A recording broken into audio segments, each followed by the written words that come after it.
सबसे पहले मैं आप लोग को सलाम और नमस्ते बोलना चाहता हूं क्योंकि आप लोग ने मेरी वीडियो पर क्लिक किया है। तो आज बात करते हैं गैस, अगर आप लोग आ रहे हो कुवैत में काम करने के लिए तो आज मैं आपको एक ऐसा काम बताने जा रहा हूं। अगर आप लोग पढ़े लिखे हो या आप लोग पढ़े लिखे नहीं हो तो आप लोग ये काम आसानी से कर सकते हो। तो वो कौन सा काम है, चैनल को प्लीज सब्सक्राइब कर लेना।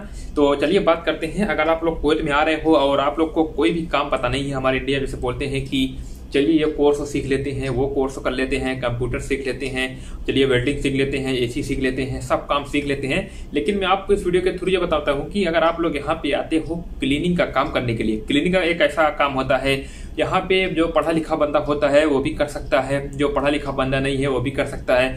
आपको बता देता हूँ कि जो हमारे इंडिया में क्लीनिंग होती है ना और जो यहाँ पे क्लीनिंग होती है एकदम फर्क होता है। ऐसा कुछ नहीं है कि जो हमारे इंडिया में क्लीनिंग होता है बहुत ज्यादा गंदगी होती है और वहाँ पे क्लीन करना शर्म लगता है। लेकिन गाइस अगर आप लोग यहाँ पे आते हो कुवैत में क्लीन करने के लिए, सफाई करने के लिए, क्लीन को बोलते हैं सफाई करना, तो अगर आप लोग यहाँ पे आते हो कंपनी में काम करने के लिए या आप लोग आते हो घर में सफाई करने के लिए तो आप लोग को कुछ मेहनत करने की जरूरत नहीं। यहाँ पे आपको बस सुबह में काम करना रहेगा सफाई वगैरह का। जैसे आप अब बात कर लेते हैं कंपनी की। अगर आप लोग कंपनी में सफाई करने के लिए आते हो तो आपकी जो ड्यूटी रहती है सुबह में रहती है, क्योंकि मैनेजर वगैरह आती हैं सुबह में 8 बजे करीब आती हैं, 8 से 9 बजे तक।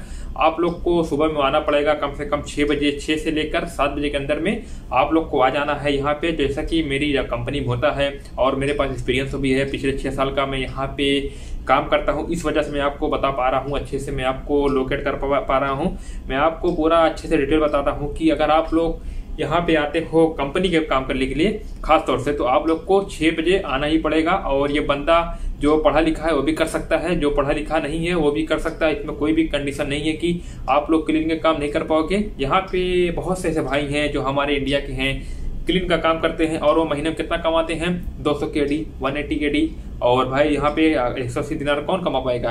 जो क्लीनिंग का काम करता है बहुत अच्छा पैसा कमाता है। जो कि ड्राइवर काम करते हैं घर में कितना पाते हैं, 150 दिनार। लेकिन कंपनी वगैरह में काम करते हैं 150, 180, 190 ऐसा होता है। मेरी कंपनी में तो ऐसा होता है, जो मैं आपको रियलिटी बता रहा हूँ और मेरी खुद की देखी हुई जो मेरे बंदे काम करते हैं साथ में, जो मेरे साथ काम करते हैं, क्लीनिंग का काम करते हैं, उनकी सैलरी कितनी है, 170 दिनार। आज के दौर में 170 KD कितना बन जाता है इंडिया का? आप लोग जोड़ सकते हो 260 रुपया, आप लोग जोड़ सकते हो 265 जाता है, सॉरी, तो बन जाएगा कम से कम 17 दूना 34, लगभग 35-40 हज़ार रुपये बन जाता है जो सफाई करके। एक नॉर्मल सा बंदा हमारे इंडिया का कुवैत में आता है काम करने के लिए, फिर वो सफाई करता है, यहाँ पे 8 घंटा ड्यूटी करता है, कितना कमाता है भाई?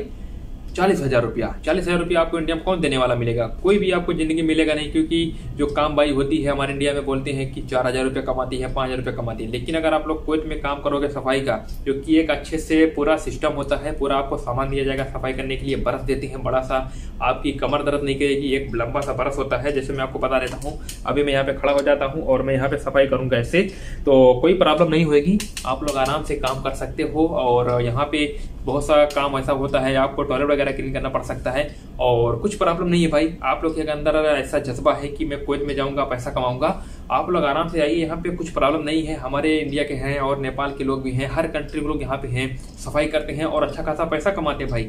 अगर वो लोग इंडिया में जाएंगे कोई गवर्नमेंट की जॉब के चक्कर में पड़ेंगे तो वो लोग जिंदगी भर भूखे मर जाएंगे। बहुत से भाई लोग हमारे ऐसे हैं। मैं अभी इंडिया में गया था जल्द ही, मैंने देखा कि बहुत से भाई लोग हैं सब कोर्स होकर के बैठे हुए, कुछ नहीं हो रहा है, तो बोलते हैं भाई हमें कुवैत जाना है, हम कैसे आए? मैंने उनको बोला कि भाई आपकी मर्जी, आप पढ़ लिखे हो, आपके ऊपर है, मैं कौन बोलता हूँ कि आप चलिए कुवैत, क्योंकि उनको जो कि उनका डिसीजन है खुद उनके हाथ में होना चाहिए ना। तो मैंने उनको बोला भाई मैं इसमें रिस्पॉन्सिबल नहीं हूँ।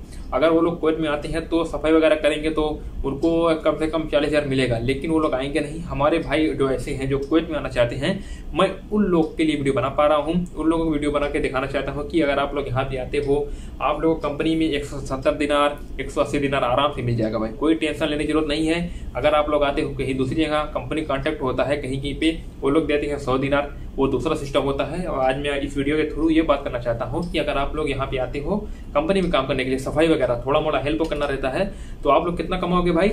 170, 150 से स्टार्ट हो जाती है, ज्यादा जाती है 200 दिनार तक, उससे ज्यादा नहीं जाती है सफाई में। और थोड़ा मोड़ा हेल्पर का काम भी अगर आपको आता है तो 210 दिनार, 220 दिनार तक पा सकते हो। और मेरी कंपनी में जो सफाई का पैसा देते हैं, कितना देते हैं? 160 दिनार से स्टार्ट है। और अगर आप लोग थोड़ा मोड़ा सफाई के साथ हेल्प कर देते हो, अपनी कंपनी में कुछ काम है, जिससे आपका काम कितना है सफाई का 2 से 3 घंटा, और अगर आप लोग थोड़ा हेल्प कर देते हो, जैसे कुछ काम है, अगर आपने थोड़ा हेल्पिंग कर दी अपने काम में, तो कितना मिल जाएगा, कम से कम थोड़ा पैसा बढ़ ही जाता है।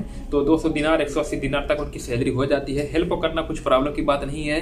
हम लोग यहाँ पे आते हैं गैस पैसा कमाने के लिए, ना कि यहाँ पे घूमने के लिए, ना कोई गलत काम करने के लिए। अगर अच्छा घर का लड़का कोई है, अच्छा खानदान का लड़का है, यहाँ कुवैत में आता है काम करने के लिए, तो गलत रास्ते पे नहीं जाएगा। यहाँ पे कुछ बंदे आते हैं लड़की वगैरह चक्कर में फंसकर गलत डायरेक्शन में चले जाते हैं और पूरा पैसा वहाँ पे फेंक देते हैं, यानी कि अपना पैसा वहाँ पे डुबा देते हैं। तो मैं उन लोगों को कहना चाहता हूँ, भाई अगर आप लोग कुवैत में आ रहे हो तो थोड़ा समझ बूझ कर आना, क्योंकि यहाँ पे हमारे भाई लोग आते हैं अपना पैसा डुबा देते हैं दूसरी वजह से। तो मैं उस चर्चा में उसको मैं नहीं छेड़ता हूँ। तो गाइस चलिए आज की वीडियो को यहीं पे एंड करते हैं। अगर आपको वीडियो अच्छी लगे लाइक कर देना, चैनल को अपनी सब्सक्राइब कर देना। मिलते हैं कल।